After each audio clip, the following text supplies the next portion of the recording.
है मसीह का प्यारा वचन, ये है वचन प्यारा। परमेश्वर के धन्य नाम की महिमा हो। प्रभात मनन के सत्र 2285 में आप सभी का बहुत ही विनम्रता के साथ स्वागत करता हूं। आइए आज के मनन के लिए हम पढ़ते हैं याकूब अध्याय 4 पद 6। वह तो और भी अनुग्रह देता है, इस कारण ये लिखा है, परमेश्वर अभिमानियों का विरोध करता है पर दीनों पर अनुग्रह करता है। पढ़ी गई पद में लेखक नीति वचन 3 की 34वीं पद का उद्धरण किया है, जिसका जिक्र पुनः हम पहला पत्रस 5 की 5वीं पद में भी देखते हैं। नीति वचन 3 की 34 में हम इस प्रकार पढ़ते हैं, ठट्ठा करने वालों से वह निश्चय ठट्ठा करता है और दीनों पर अनुग्रह करता है। यह बताया गया ठट्ठा करने का अर्थ दूसरे लोगों को हीन दृष्टि से देखकर या नफरत करने के कारण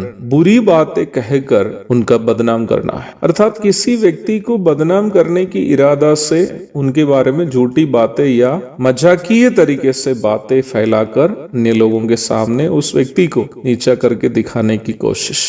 वर्तमान समय में हमारे देश के एक जाना पहचाना नेता को पप्पू कह के पुकार के या सामूहिक माध्यमों में पोस्ट आदि डालकर मजाक करना इस प्रकार की मानसिकता का एक स्पष्ट उदाहरण है। अपने आप को श्रेष्ठ और जिससे विरोध करते हैं उसको बदनाम करने की मानसिकता की यह नतीजा है। निम्न मानसिकता ही घमंड या अभिमान है। जैसे कि कल के आराधनात्मक मनन में भी मैं कहा था, यहूदी इस प्रकार के मानसिकता के लोग थे। वे लोग सामरियों को अछूत समझते थे और गैर यहूदियों को अन्य जाति कुत्ते कहते थे। दूसरे समूह के लोगों के प्रति इतनी हीन मानसिकता रखने वाले थे यहूदी। दूसरे लोगों को नीच समझने के पीछे उनकी प्रेरणा, उनकी ये धारणा ही थी कि वे लोग सबसे अधिक अन्य लोगों से श्रेष्ठ है। जब प्रभु यीशु मसीह यहूदियों की इस मानसिकता को उन्हें समझाने लगा तो प्रभु यीशु मसीह को भी वे लोग सामरी और दुष्टात्मा ग्रसित या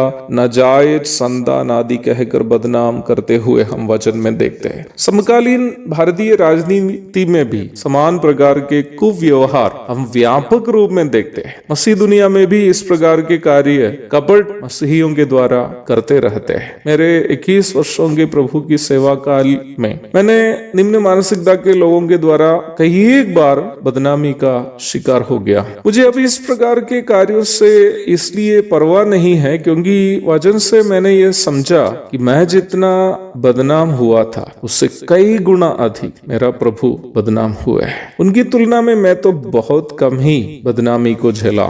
परंतु इस प्रकार के लोगों को जो औरों से डाह या विरोध के कारण बुरी बातें कहकर दूसरों के बदनाम करते हैं, याकूब वचन से एक स्पष्ट चेतावनी यहाँ दे रहा है। परमेश्वर अभिमानियों का विरोध करता है। अपने आप को ऊंचा दिखाने के लिए दूसरों को बदनाम करने वालों, अवश्य ध्यान दे, प्रभु तुम्हारा विरोध करता है। God resist the proud. अर्थात जो बुरी बातें फैलाकर या झूठी बातें फैलाकर दूसरों को विरोध करते हैं, उनका विरोध करने वाला स्वयं प्रभु ही होंगे। आप शायद एक दूसरे इंसान का बदनाम करके उनको मानसिक रूप में कमजोर कर पाएंगे। वो व्यक्ति शायद आपकी बदनामी के कारण निराशा में डूब भी जा सकता है। परंतु जब प्रभु स्वयं आपका विरोध करने लगेंगे तो क्या आप प्रभु के सामने खड़े रह पाएंगे? सोच लीजिएगा। बदनाम करना घमंड का परिणाम है और जो दूसरों का बदनाम करते हैं उसका विरोध परमेश्वर स्वयं करता है। हमें सावधान रहने की अनिवार्यता है। एक और शुभ दिन की धन्य कामनाओं के साथ आज का मनन यहाँ समाप्त करता हूँ। प्रभु आप सबको आशीष दे। आमीन।